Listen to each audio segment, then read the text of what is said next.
Jadi saya tadi sampaikan, pendidikan itu mahal, tapi ketidakterdidikan itu lebih mahal lagi.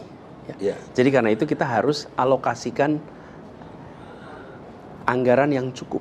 Dan jangan ini dipandang sebagai pengeluaran, tapi ini dipandang sebagai investasi. Kalau dipandang sebagai investasi, maka kita akan menghitung pendapatan yang akan kita, atau manfaat yang akan kita dapat di kemudian hari. Saya melihat, Bang, biaya kuliah hari ini di kampus milik negara pun mahal. Mahal. Harus murah. Dan itu akan menjadi salah satu prioritas kita, bahwa biaya kuliah, apalagi di perguruan-perguruan tinggi negeri, harus mendapatkan pasokan anggaran yang cukup, sehingga siapa saja bisa kuliah, selama dia memenuhi persyaratan untuk masuk. Bang Karni, sekolah itu adalah eskalator, apalagi universitas. Eskalator itu apa sih? Eskalator itu kan tangga berjalan, Bang. Tangga berjalan. Kalau seseorang itu naik ke dalam eskalator, dia akan terbawa naik kelas, Bang, naik tangga tuh. Oke? Tapi kalau dia tidak terbawa eskalator itu, dia nggak ikut naik kelas. Pendidikan tinggi adalah eskalator sosial ekonomi. Begitu seseorang dapat pendidikan tinggi, dia terbuka kesempatan untuk bisa berkarya banyak, bekerja di banyak tempat. Nah, jadi saya melihat, Bang, biaya sekolah, apalagi yang milik pemerintah, harus dialokasi, harus diambil alih sebagian besar oleh negara. Dan jangan memandang ini sebagai biaya, ini sebagai investasi. Bang Karni dulu kan kuliah, Bang Karni. Iya. Yang biayain negara bukan Bang Karni? Negara. Oke. Murah sekali. Murah sekali. Bang Karni bayarnya berapa waktu itu? 15.000. 15.000. Saya 97.000 bayarnya. Oke. Saya lebih tua. Iya ya. Tapi apa sih, Bang? Negara ini investasi, dan hari ini orang yang harus bayar 15.000 itu jadi seorang Karni Ilyas. Oke, yang memberikan manfaat pada jutaan orang. Oke, saya waktu itu di kampus Gajah Mada, saya bayar 97.000. Sesungguhnya biayanya sekitar 1 juta. Waktu itu saya tanya Pak pembantu rektor sana. Jadi 90% dibayar oleh negara. Saya hanya bayar 97.000. Tapi apa manfaatnya?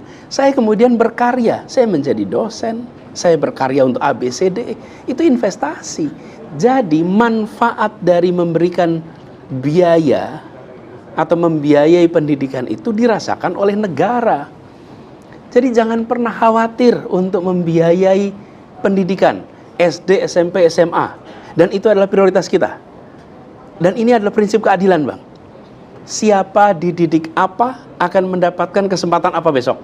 Siapa dididik di mana, duduk di mana, Bang, besok. Nah, jadi biaya pendidikan yang sekarang ditanggung oleh keluarga harus diambil alih oleh negara. Apakah 100% diambil alih? Tidak. Tetap keluarga juga punya tanggung jawab.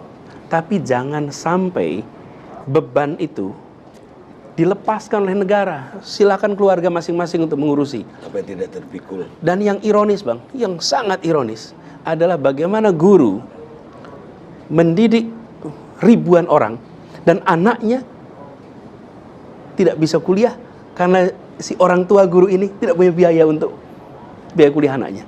Padahal dia masuk di sekolah negeri. Itu ironis, Bang, dan kejadian. Saya menyaksikan kasus-kasus seperti itu. Anak ASN, anak guru. Makanya kami melihat, Bang, ke depan itu untuk ASN misalnya, untuk guru, bukan hanya mereka ditingkatkan kesejahteraannya, tapi mereka mendapatkan fasilitas bahwa anak-anak mereka bisa kuliah. Anak-anak guru berhak untuk dapat pendidikan sampai kuliah. Sehingga kesempatan untuk maju berkembang itu diberikan oleh negara kepada semua. Jadi, Bang, biaya terkait dengan pendidikan tidak boleh dipandang sebagai tanggung jawab keluarga saja.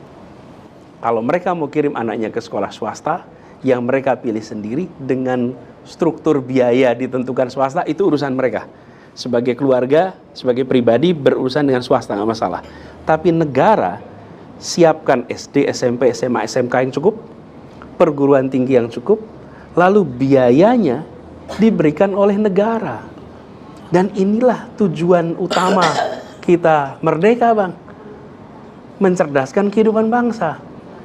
Nanti mereka yang hari ini kita berikan kesempatan sekolah, kesempatan belajar, mereka akan menjadi pribadi-pribadi yang memberikan manfaat bagi negara di masa yang akan datang. Prinsip untuk mengambil alih sebagian besar biaya oleh negara ini penting sekali.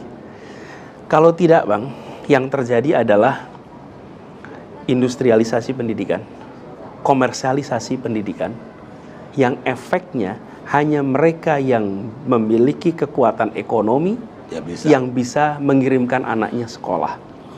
Padahal yang hari ini punya kekuatan ekonomi adalah orang-orang yang dulu dinaik kelaskan oleh negara.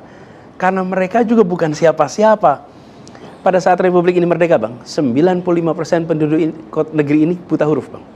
95%. Lalu gantian tuh, orang tua kita sekolah, anaknya sekolah, karena negara menyediakan SD, SMP, SMA, dan perguruan tinggi yang biayanya diambil alih oleh negara. Iya. Ketika kita sudah memiliki kelas menengah, pelan-pelan sama negara biaya itu dikembalikan menjadi tanggung jawab keluarga. Ya, bagi mereka yang sudah kelas menengah, ketika biaya itu diserahkan, mereka sanggup. Lah, bagi mereka yang belum jadi kelas menengah, ketika ini dikembalikan jadi tanggung jawab keluarga, siapa yang sanggup? Negara harus menuntaskan tanggung jawabnya untuk memberikan kesempatan yang setara kepada semua untuk naik kelas lewat pendidikan. Dan itu artinya negara harus mau investasi, bukan hanya negara mengeluarkan biaya, tapi investasi yang nanti dirasakan manfaatnya di masa yang akan datang.